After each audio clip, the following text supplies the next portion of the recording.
Buenos días, Gran Canaria, bienvenidos y bienvenidas a los desayunos de Canal 13. Les recordamos que nos pueden escuchar a través de la radio, la 94.8, como no, también a través de internet, www.canal13digital.es. Esta mañana tenemos a doña Isabel Guerra, consejera del Partido Socialista en el Cabildo de Gran Canaria. Muy buenos días, doña Isabel, bienvenida. Hola, buenos días.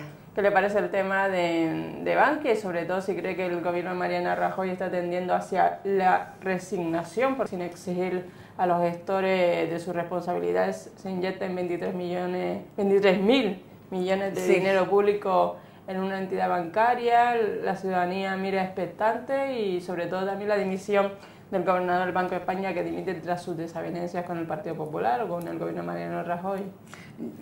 Son cosas que unas son paralelas a las otras, ¿no? Yo creo que Bankia necesita, y lo estamos pidiendo todos los españoles, creo, que se investigue qué es lo que ha pasado ahí.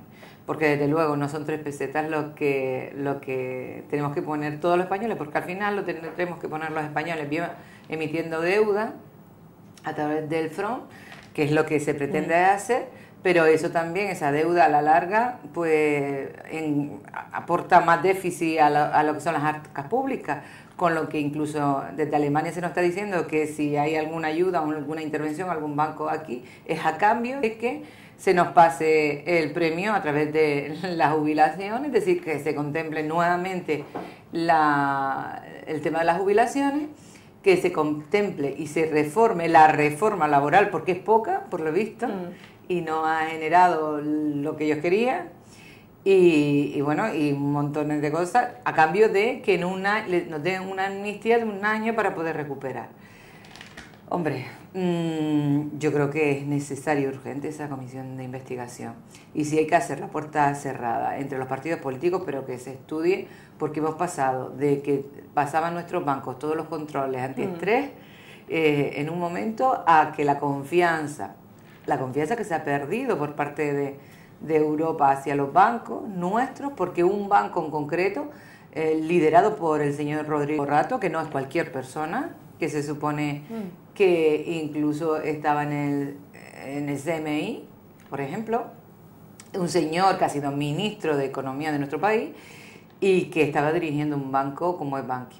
Los inversores no se enteraron de Bankia lo que estaba pasando. Parece ser que ahora sabemos que los informes decían de que Bankia no tenía que precipitarse a presentarse en bolsa porque podría ser contraproducente. Sin embargo, a los inversores se les dijo otra cosa, se les dijo que no, que lo mejor para Bankia era presentarse en bolsa. La bolsa nos ha matado, prácticamente las acciones de Bankia han pasado a perder casi un 50% en este escaso tiempo que lleva en la bolsa.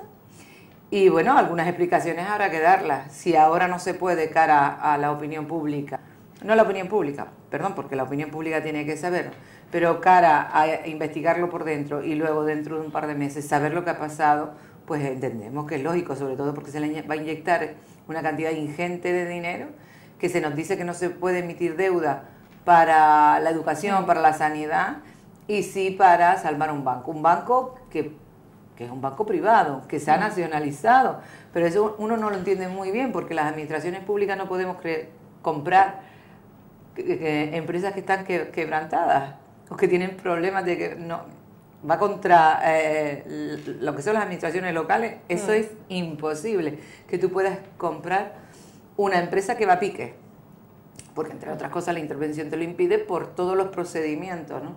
Parece mentira que un gobierno de la nación pueda comprar una empresa que va a pique, probar marisco, y que se quede tan pache que la podamos pagar de fondo público.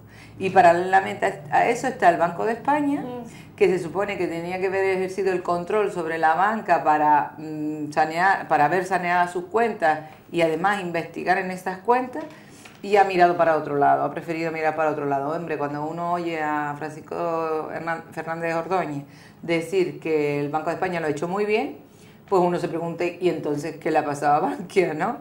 También no se habrá hecho, algo de culpa tendrá que haber tenido cuando no se ha dejado de observar a la banca y se le ha pasado muchas cosas por alto, en general a toda la banca, pero en particular a las cuentas estas, ¿no?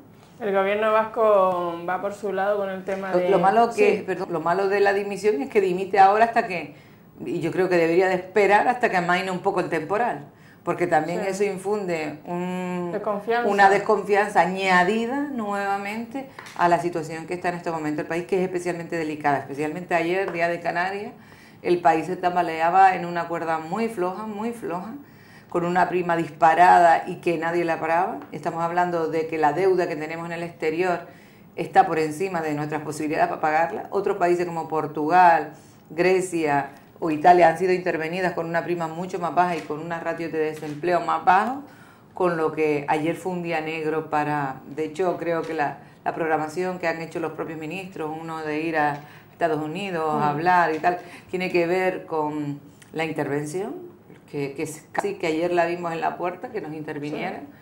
Y creo que es un momento muy delicado. Ahí yo creo que Rubalcaba con buen criterio ha dado la mano al gobierno diciendo, bueno, aquí me tienen, vamos a hablar, vamos a llegar a acuerdos mínimos, porque este país se nos hunde si no estamos unidos, al menos estar unidos, que no sé cómo puede aplacar eso a los mercados, pero al menos unidos, ¿no? Y, hombre, hay cosas que no pasamos, como el segundo, hoy presenta un plan de ajuste financiero para las financieras, para los bancos. Ya hubo una fusión, se supone que esa fusión era para sanear las cuentas de los bancos y de las cajas de ahorro, y ahora viene una contrafusión, ¿no? Que es lo que hoy están presentando. Vamos a ver en qué para, pero me da la impresión de que por ahí tampoco van los tiros y que vamos a ver cómo se hacen esos acuerdos, ¿no? Porque los acuerdos anteriores han sido malos. Ha sido mal. Otro tema también que es el gobierno vasco que ha decidido ir por su cuenta con el tema de educación y sanidad, saltándose los reales decretos ley aprobados por el gobierno de Mariano Rajoy. Hombre, el gobierno vasco tiene un foro que es el adecuado para poder ser más independiente de las reglas que te marca el Estado, ¿no? Porque Andalucía también está en esa tesitura, pero a Andalucía le han cortado los 2.000 y pico millones de euros que le tenían que poner para que funcione lo mínimo en Andalucía, y sin embargo se lo han cortado y les va a quedar más remedio que bajarle el sueldo a los funcionarios, por ejemplo, para mantener los servicios que ya tienen, si no quieren despedir a gente. Igual que en el tema educativo, ¿no? A los funcionarios de la sanidad y porque no queda más remedio. El gobierno vasco va por otro lado. Afortunadamente el sistema foral que le dicen, pues hace que tenga otra forma de poder actuar. Y creo que lo hace con buen criterio, sobre todo la inversión, que en estos momentos, además hay datos que así lo dicen, que es al revés de lo que se está haciendo. El gobierno de España está en materia de recorte y poca inversión. Y eso nosotros decimos que genera desempleo y genera más pobreza. Y en el caso de los socialistas, donde estamos gobernando, el Partido Popular se ha zafado, yo creo que es por temas de elecciones ya prontas, no por otra cosa.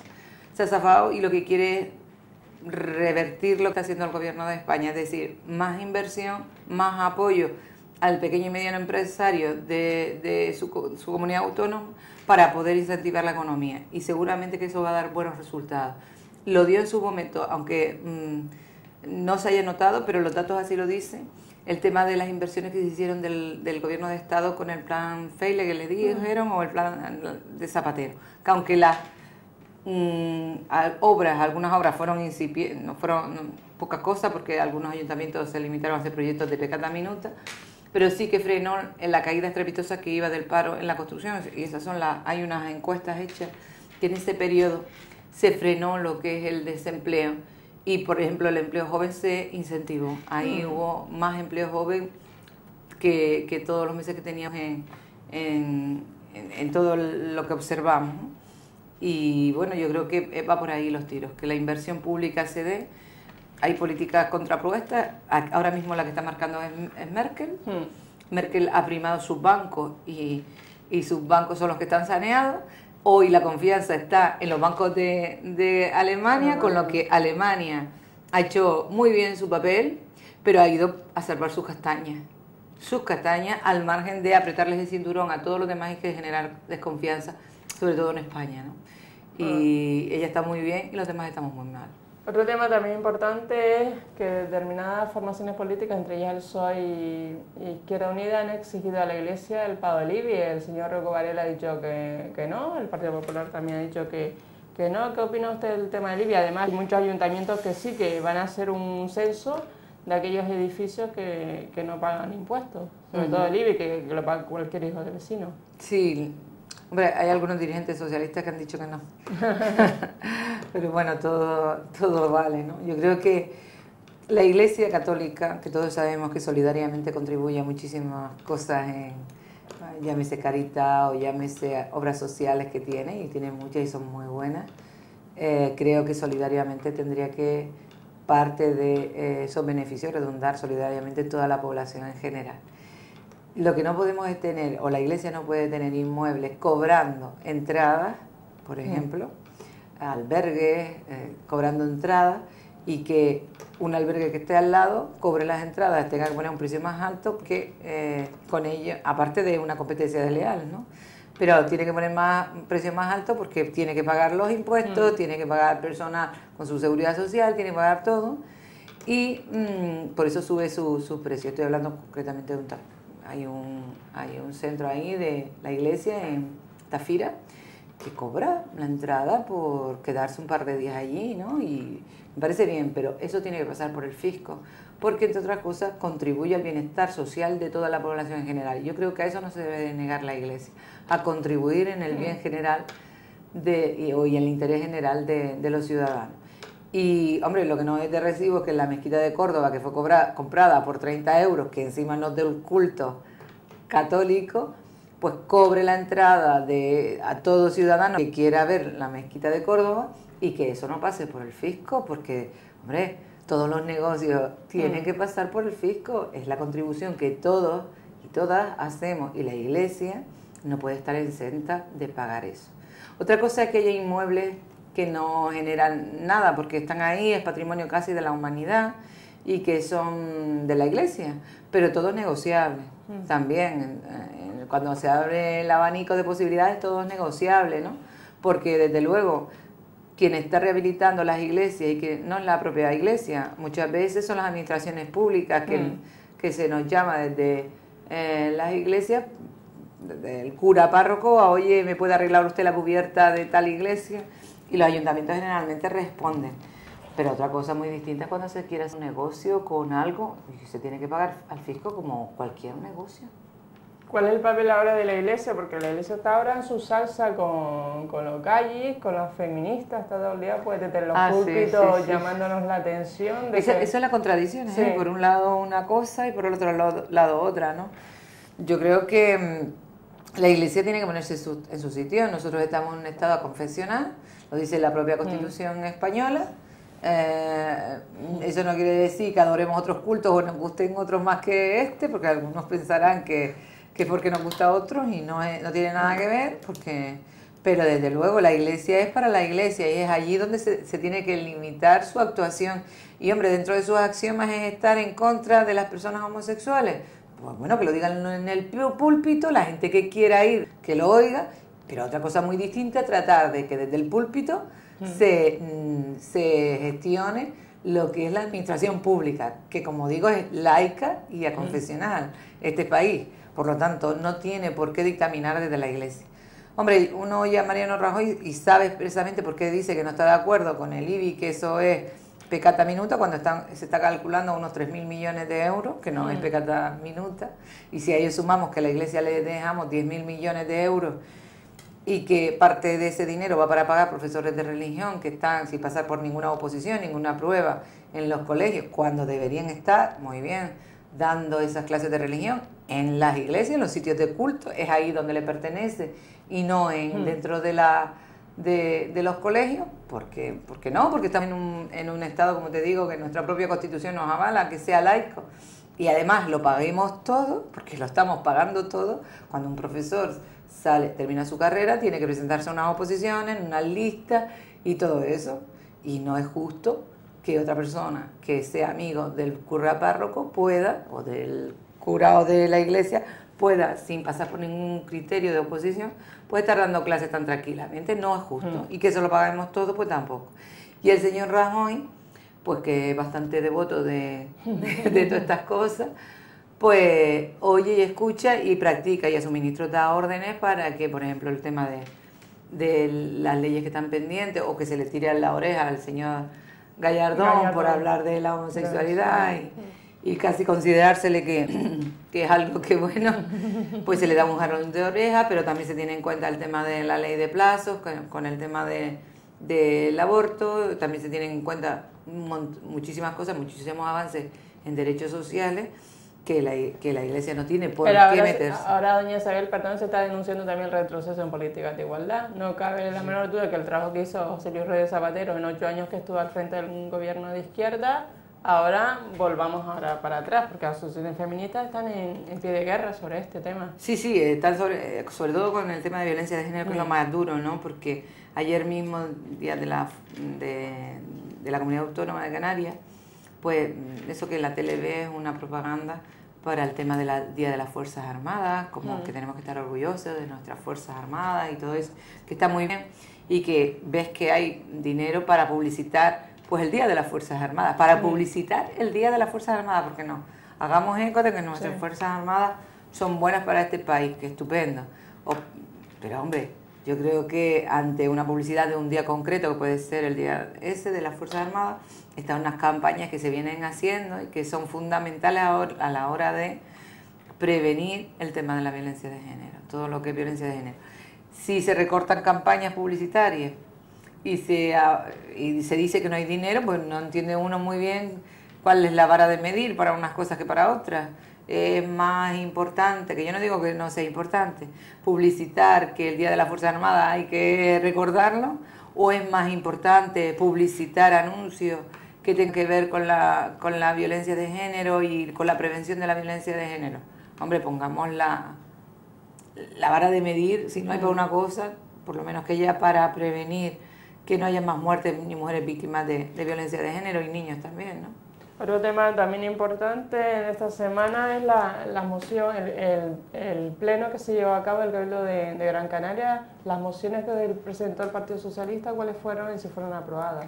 Fue aprobada la de Cultural Experience, que es una moción que nosotros hemos puesto para descartar todos los valores culturales que tiene Gran Canaria y ponerla a disposición del turismo, que yo creo que es algo, ya el turista no viene por solo el sol y playa, viene por otros valores que tienen que ver con la cultura del sitio donde visitan, quieren interesarse por el sitio que visitan, y es una moción que fue aprobada por la mayoría del Cabildo. Sin embargo, la de empleo joven, que es una moción que queríamos hacer para las personas jóvenes que están en desempleo y que el Cabildo no puede mirar para otro lado, fue rechazada. Hombre, uno se pregunta qué está haciendo el Cabildo en materia de empleo, que es nada, nada de nada, porque no se está haciendo nada. El señor Matías Campos también es verdad que echa balones fuera diciendo que es el gobierno de Canarias, que no le da el dinero y que a estas alturas no tiene dinero para convenios y tal. Él, que hasta antes de ayer decía que los convenios no servían para nada, ahora lo está suplicando, porque nosotros ya veníamos diciendo que los convenios lo que hacen en una situación como la extrema, como la que estamos viviendo ahora, por lo menos ayudar a muchísima gente a que pase el temporal y que por lo menos tengan un trabajo, o sea, 6 meses, que pueda ir saliendo un poquito para adelante, sobre todo familias que no tengan nada, ninguna prestación ni nada, ¿no? Que sean las primeras. Fue rechazada, no entiende uno muy bien por qué, pero habla el señor Matías Campos que es una moción oportunista, oportuna es, porque con la que está cayendo y con el desempleo que hay juvenil, pues por vez primera oímos hablar a la consejera de Juventud diciendo que no a una moción de empleo joven. Es que es muy duro, ¿no?, oír de una chica joven rechazar una propuesta como esta, que bueno, que el Cabildo puede y debe y tiene dinero para poder encajar un plan de empleo joven. Nosotros lo hicimos con un plan de empleo para personas de exclusión social, expresamente lo hicimos para esas personas porque en ese momento había gente que se quedaba sin ninguna prestación en casa. Pero, por ejemplo, las escuelas taller, que es una manera también de potenciar el tema, conjugar formación con contrato, ellos no han presentado ninguna en la última convocatoria, presentaron 2 talleres de empleo, no presentaron para los jóvenes, es decir, hay muy poca iniciativa para la gente joven. Y el Cabildo no está estando a la altura de las circunstancias, yo creo que es evidente. Él tiene dinero para gestionar sus propios proyectos, no puede decir que no tenga dinero, no lo hace porque sencillamente no se está ocupando de ello, ¿no? Está más en otros lares. ¿Tiene el Cabildo a lo mejor va a endeudarse? Porque el tema de las perras también preocupa a cada Preocupa corporación. mucho porque en una época donde te están diciendo que no te puedes endeudar, que tienes que sanear tus cuentas, que no sé qué, pues hombre, lo bueno del Cabildo es que nosotros durante 4 años, Luis Ibarra, que era el consejero de Hacienda, vio venir lo que se avecinaba. Él es economista, ha estado en la audiencia de cuentas, fue consejero y nos decía siempre, vamos a peor, vamos a intentar no gastar más de la cuenta, vamos a intentar gastar lo imprescindible, vamos a apretarnos el cinturón y durante 4 años estuvimos apretándonos el cinturón, que a veces uno hasta un poco que no lo comprendía, ¿no? Hombre, dejamos un Cabildo muy saneado, con una deuda un 50% más baja de la que la tenía. Y eso, ¿qué hace? Que hoy el Cabildo sea el Cabildo más saneado de los 7 cabildos del archipiélago. El más saneado y con diferencia. Nuestra deuda está, vamos, muy por debajo de la que están otros cabildos. Si por persona el Cabildo de Tenerife tiene una deuda de 490 y pico euros por persona, imagínate, nosotros estamos en 100 y poco euros por persona, es decir que la diferencia es mayúscula. Con lo que los bancos nos pueden prestar dinero, pero uno se pregunta, ¿está el horno para bollos? ¿Está el horno para endeudarnos? ¿Para volver a endeudarnos? ¿O es mejor esperar un poco, ver por dónde van las cosas y luego si podemos y tenemos capacidad nos endeudamos? Porque, hombre, la deuda depende para qué. Depende para qué, porque si es para hacer la cancha del Estadio Insular, pues uno se pregunta, ¿para qué eso? ¿Te vas a endeudar para hacer el campo de fútbol? Muy bien, que necesita que se acerquen las gradas del espectador al campo de fútbol. Pero a lo mejor no es el momento y creo que los aficionados de la Unión Deportiva lo entenderían, que esa obra no se hiciese en este año porque en realidad ni genera empleo porque todo eso viene ya preparado de fuera, ni nada de nada. Y en todo caso, pues hay otras cosas que son prioritarias en estos momentos que a lo mejor pueden ser la subida de becas para los jóvenes ahora que las tasas van a aumentar, pues hacer una política más extensiva de becas para que más alumnos puedan acceder a la universidad o a estudios superiores, ¿no? A lo mejor ahí sí vale la pena invertir, depende para qué. Ahora, endeudarnos lo que nos quiere endeudar y sabiendo cómo es este gobierno, donde todavía pues los coches fantásticos que se tienen y que cuestan un dineral, con capacidad de renta y teniendo un parque móvil lleno de coches y que puede el presidente disponer del parque móvil de cualquiera de sus coches. Pues no, tenemos que tener un coche de alta gama, último lujo y todo por un dineral en estos momentos.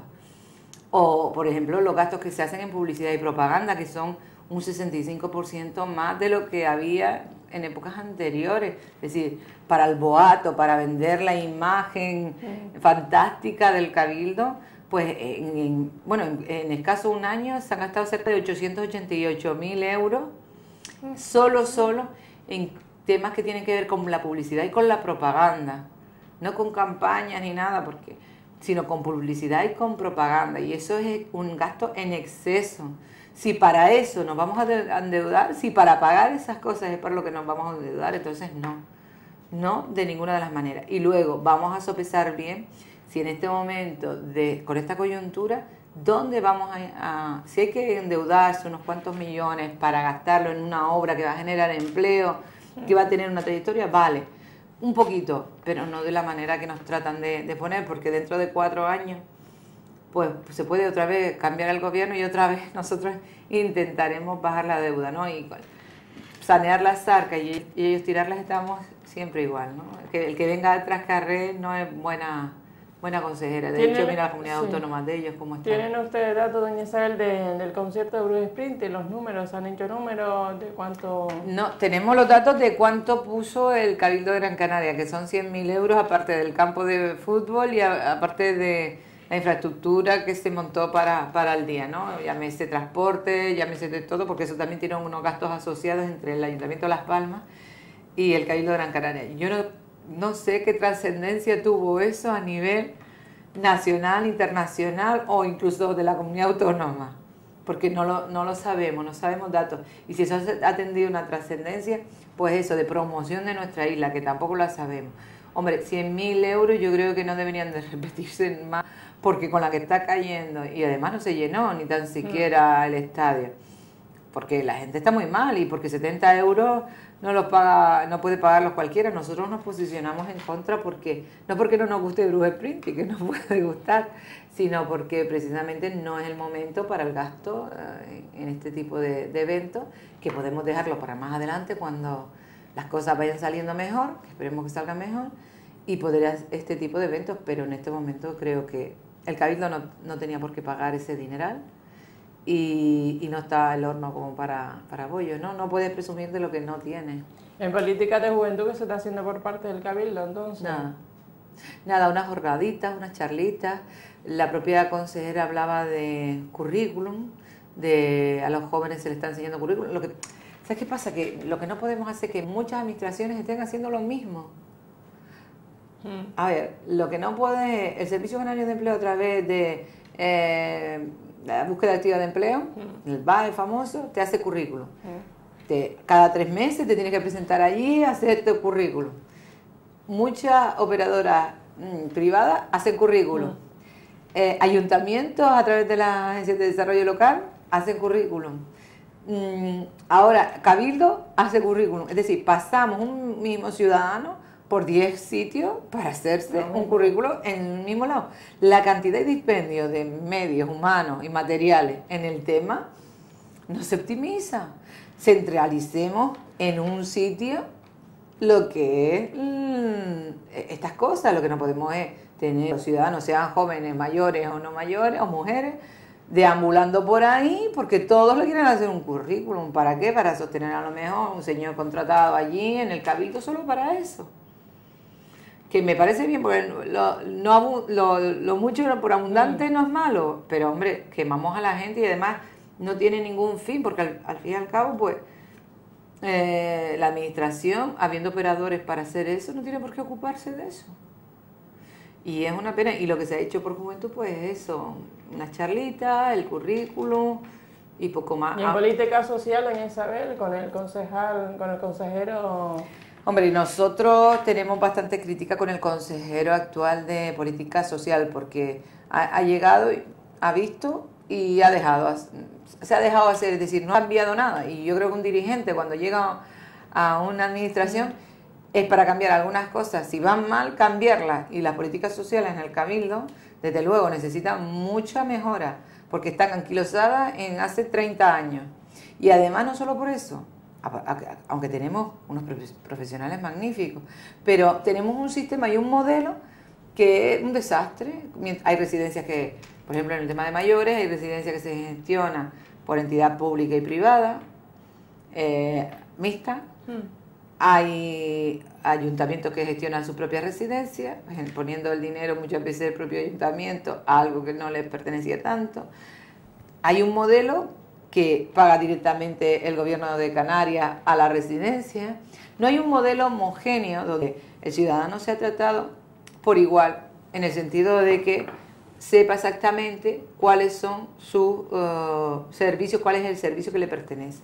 Hombre, una operadora privada tiende a ganar más de lo poco que le da, y si le recortan, le recortarán al ciudadano, al usuario. Un ayuntamiento asume el riesgo de pagar ellos un poco más, con lo que sus arcas se ven como se ven. Tenemos ejemplos típicos ahí en la aldea Ogalda, ¿no?, donde la financiación para la residencia es muy escasa y el ayuntamiento lo que hace es aportar dinero para que la residencia continúe. Entonces, claro, tiene gente en una residencia privada que han recortado gastos, gente en el ayuntamiento que está apoquinando el dinero a ellos, un guirigay que no tiene razón. Yo creo que aquí la administración del Estado, de la comunidad autónoma, la de los cabildos, tendría que ponerse de acuerdo para hacer un modelo homogéneo que cubriera los mismos servicios, plaza, día, precio homogeneizado y cobrarle a la gente lo que es justicia hay que cobrarle.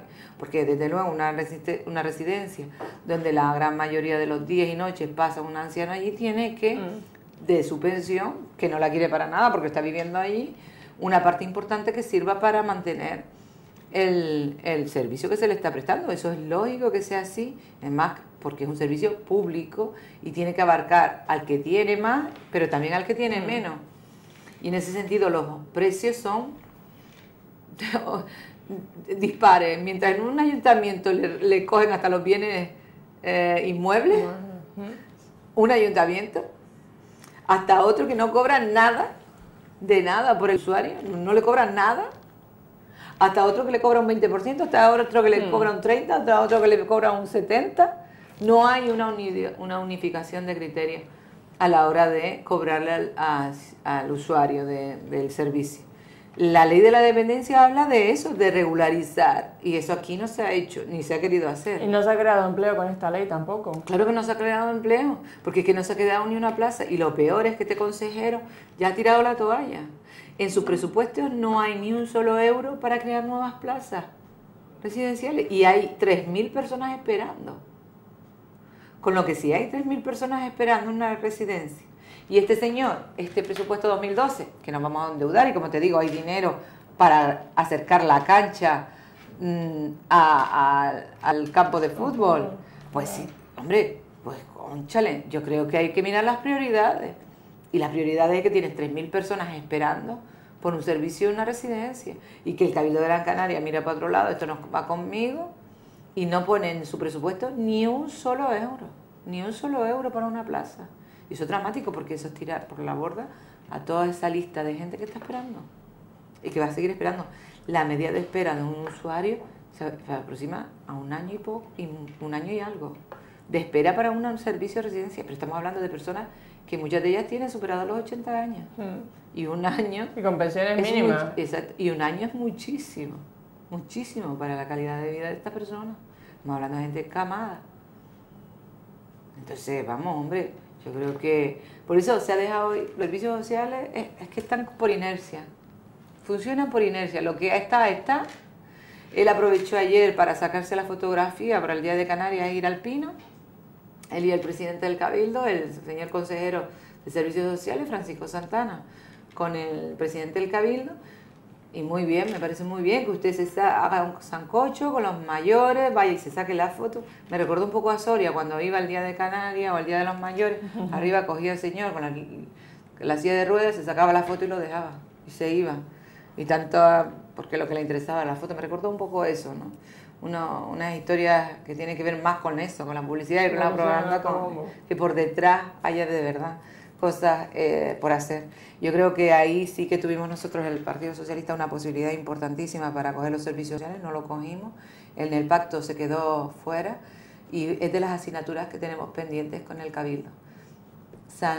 Si algún día llegamos a gobierno y podemos y tenemos la posibilidad de regularizar todo este tipo de cosas, ¿no? Porque nuestro proyecto que tiene que ver con la ley de la dependencia, que no está ajeno a ella, tiene que hacer unos servicios modernos, actualizados, tanto que sean eficaces y eficientes en el dinero que tal y en los retornos, que es empleo, generar empleo. Y eso es una asignatura pendiente que, como te digo, el Cabildo tiene totalmente paralizada. Funciona lo que hay. Lo que y no digamos, para eso no hace falta un dirigente. Y no digamos en política de igualdad, porque las asociaciones que se dedican al tema de proyectos para es que trabajar con las mujeres... Lamentablemente, políticas sociales, violencia de género está dentro de políticas sociales. Lamentablemente digo porque este consejero no tiene ninguna voluntad política, pero además ninguna ideología. El tema de igualdad está dentro de políticas sociales. Las políticas sociales. Por eso que te digo que como este señor no tiene ninguna ideología que tenga que ver con la igualdad de oportunidades, pues le importa un comino este tipo de cosas. Se ha tardado en firmar el convenio para mujeres víctimas de violencia, a pesar de que el instituto tenía el dinero, pues lo más, porque se ha dilatado en el tiempo innecesariamente. No solo eso, el Ayuntamiento de Las Palmas y el Ayuntamiento de Santa Brígida están renunciando a las oficinas de información y asesoramiento de las mujeres, teniendo todo el dinero que tienen, porque pues han hecho las cosas mal Y al final lo paga el ciudadano, de lo que los políticos hagan las cosas mal, el ciudadano es lo que lo paga, se cierran esos servicios. En Telde también tengo entendido que tampoco, es decir, que ahora se va a encontrar el consejero con que tiene dinero y no va a poderlo ejecutar porque los propios de él no quieren abrir las oficinas de información y asesoramiento a la mujer. ¿Por qué no lo ven? Porque ideológicamente no lo tienen en cabeza, porque piensan que estos son políticas de gasto superfluas que no tienen nada que ver con los ciudadanos, que esto va por otro lado. Y es una pena porque lo tiene este señor en las políticas sociales y es una consecuencia más de lo nefasto que está lo que son los servicios sociales en el Cabildo. Está todo paralizado. ¿Qué cree usted que le reprocha al ciudadano al político? Por ejemplo, la corrupción, el que viene para otro lado. ¿Qué aspectos cree que le reprocha? Mira, a la izquierda determinados políticos? Sí, porque a la izquierda se le perdona mucho menos, los que son de izquierda naturalmente, todo lo que es la corrupción. Sin embargo, parece que a la derecha se le presupone. Y es como algo casi que con sentido, ¿no? Es que la corrupción viene en los genes de algunos, ¿no?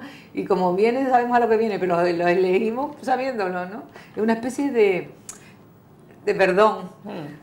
Pero yo creo que en estos momentos lo que la ciudadanía no perdona es que algunos estén, iba a decir una frase canaria, pero lo voy a dejar un poco grosera, ¿no? Pero que estén viviendo por encima de sus posibilidades, que estén en una época que parece que de bonanza para ellos, pero te están diciendo apriétate el cinturón tú.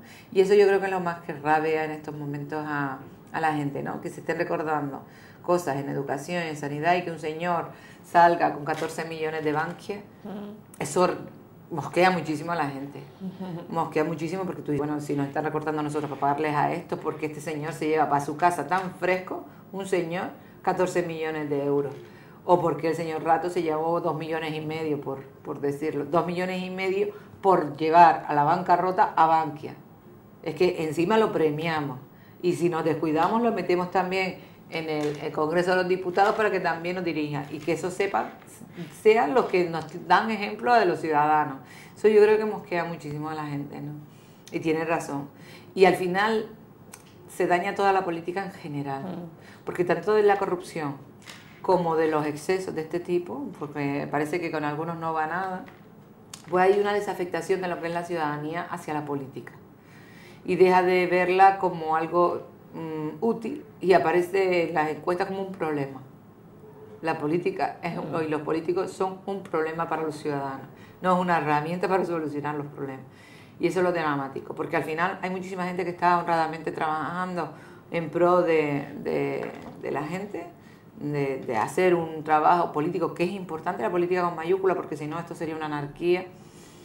Pero en contra tenemos a estos que no son tantos, pero hacen mucha bulla, que hacen exceso y que al final pues hay una desafectación. Está clarísimo que eres político y es como una casta aparte, no somos representantes del pueblo ni nada, y nos miran hasta mal, ¿no? Y ahora también el tema de... perdón, Eso pasó con los sindicatos, sí, los lo trataron de hacer con los sindicatos. Lo que pasa es que los sindicatos ahora se ha vuelto otra vez una herramienta útil para la ciudadanía para que pueda provocar a los dirigentes a la hora de cambiar cosas. Pero la derecha más rancia de este país trató de quitar peso a lo que son los sindicatos, aireando trapos, pues para que son de 2 o 3, que hay que airearlos también, pero generalmente detrás de ahí va un discurso en contra del sindicalismo y de arrancar una pieza fundamental que tiene la sociedad a través de los sindicatos para salir a la calle y protestar, ¿no? Que está reconocida en la Constitución la libertad sindical. Porque lo de la huelga... La huelga. Le quería comentar el tema de la mujer en política. Ahora hay menos mujeres al estar el PSOE ahora en la posición a nivel nacional. Fíjate que Hollande acaba en Francia poner un gobierno paritario, que fue lo que nosotros hicimos nada más. Y bajarse el sueldo un 30%. Y bajarse el sueldo. Dando ejemplo, yo creo que eso es lo que no puede decir la señora Merkel. Ustedes los españoles han vivido por encima de las posibilidades, de sus posibilidades, y yo me subo el sueldo este mes 950 euros por encima, ¿entiendes? Pero yo, Angela Merkel, o ustedes, sus bancos son como son, pero mis bancos están súper saneados porque gracias a la desconfianza que tienen los mercados de ustedes, me vienen a confiar en los míos, ¿entiendes? Es que está tirando para su sardina. Europa, lo decía ayer, antes de ayer o ayer, Felipe González, ¿no? Más Europa, no menos individualismo. Ya Merkel responde a una clave que es política interna. Se le presentan las elecciones dentro de un año y está en esa clave de política interna. Entonces, está haciendo, a ella le importa un comino el resto de Europa, le importa en este momento Alemania y ha mirado para adentro, sabiendo que es uno de los patronos, Alemania y Francia, son los fundadores de la Unión Europea, los máximos fundadores de la Unión Europea. El viejo continente nació de esas dos fuerzas, ¿no? Y a partir de ahí se fue haciendo la Europa de los 25. Hombre, individualmente Europa está perdida si cada uno tira por su lado. La unidad de fuerza de Europa con el resto del mundo para prevalecer una política que era de bienestar social, de avance importante, venía por la unidad europea. Nosotros lo que decíamos que el hecho del euro no podía ser la única causa de unión de la Unión Europea, valga la redundancia, sino que tendría que haber otro conglomerado de cosas para podernos proteger de los ataques exteriores, no solo del euro. Y en este sentido se consolidó muy bien el euro, pero se dejó todo lo demás. Y no hay ahora mismo una Unión Europea fuerte, potente con respecto al mundo. Y eso es lo peor, más Europa, lo decía Felipe, más Europa y más Europa, y menos políticas territoriales de cada uno tire la sardina para su lado, porque al final pues todo se estropea, el euro se viene abajo y podemos caer todos. Y ya para finalizar, doña Isabel, el papel de la mujer, quería mencionar a la mujer, sobre todo a la mujer maestra y la mujer republicana, alejada de los valores cristianos, sobre todo también las mujeres rurales, las mujeres maestras rurales, anónimas, que esperaban al lado del camino a que se incorporaran sus niñas y siempre esperando que ninguna faltara, sobre todo la incorporación de nuevas alumnas a su colegio, a su escuela rural. ¿Cómo ve la imagen de la mujer de la República, la mujer que se salía fuera de los cánones de mujer? Yo creo que hubo un gran avance en la época de la República, donde las mujeres ocuparon puestos de decisión y además votaban libremente, se podían elegir. Había un gran avance que se frustró todo con la entrada de la dictadura en este país, ¿no? Donde se dividió la España en dos Españas y se aniquiló todo lo que oliera república, ¿no? Y mucha gente, la gente joven no conoce la historia de España y las mujeres menos, ¿no? La verdadera historia de España, no la que escriben los ganadores, sino esa historia que queda ahí, ¿no? La gran avanzadilla que tenían las mujeres, como te digo, frustrada, pero afortunadamente hay gente que ha recopilado datos, que nos ha refrescado la memoria y nos da. La mujer ha sido pionera en España en muchas cosas. Se la ha invisibilizado al máximo, porque he pasado a la invisibilidad más absoluta. Y yo creo que es el momento también de ponerla en valor. De poner en valor pues todas esas mujeres que lucharon para una sociedad más justa, más igualitaria, para que las niñas tuvieran educación y que tuvieran una educación en igualdad de condiciones que los niños. Y creo que merece la pena rescatar todo eso, porque hay que ponerlas en valor a todas esas luchadoras que en un momento determinado, que nada les sonreía, fueron capaces de sacar muchas chicas que luego vino aquello de Franco, donde le daban el catecismo aquel que la sección femenina, la sección femenina, donde la recluían al ámbito doméstico. Y bueno, el papel de la Iglesia también, el papel ha sido lacerante. Unida al gobierno, entre los dos han hecho una presión mayúscula sobre las mujeres para que se recluyeran en su ámbito doméstico, para que soportaran desigualdades muy importantes que se han dado y que se dan todavía, y entre las dos instituciones. Y se impartían también manuales de cómo ser una buena madre, esposa, amantísima, para preparar el pollo, para tener las zapatillas preparadas, para que no faltara nada, todo afortunadamente bajo el pario de la Iglesia, ¿no? Todo la mujer cristiana, buena ama de casa, sí. Hombre, yo creo que hemos avanzado muchísimo en eso, ¿no? Y fruto también de que la sociedad avanza y que las mujeres pues nos formamos y queremos hacer otra cosa que no sea que la que quiera quedarse voluntariamente que se quede, ¿no? Porque tampoco hay que demonizar a todas esas mujeres que se han quedado de ama de casa y han criado a sus hijas y a sus hijos y tal. Pues para nada, ¿no? Porque también ellas de alguna manera han sido provocadas a ir ahí. No, aunque ellas dicen, muchas de ellas, que lo han elegido libremente, hay cosas que no se eligen libremente, que te las dan hechas desde que eres pequeñito, desde que estás en la barriguita de tu mamá, ¿no? Ya las aspiraciones que tengan contigo son muy importantes. Y antes las mujeres tenían que dejar de estudiar, por ejemplo, para cuidar a sus hermanos, mientras su madre a lo mejor pues iba a hacer las tareas del campo o lo que sea, ¿no? Y la que renunciaba generalmente a estudiar era la mayor, en pro de los más pequeños, ¿no? Y bueno, eso se ha notado en nuestra sociedad.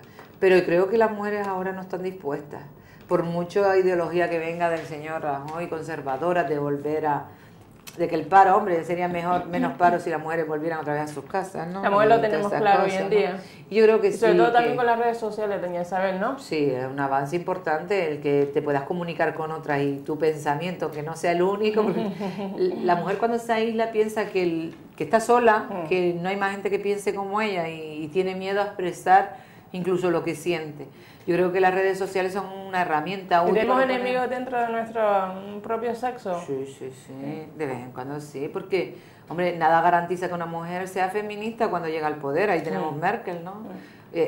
Reproducen esquemas muchas veces muy masculinizados, o más masculinizados por el tratamiento de querer demostrar que tú eres más macha que ningún macho, ¿sabes? En el sentido de querer actuar como un tío, ¿no? Que las negociaciones sean duras, que sean terroríficas y muchas pecan de eso, de ser excesivamente masculinizadas.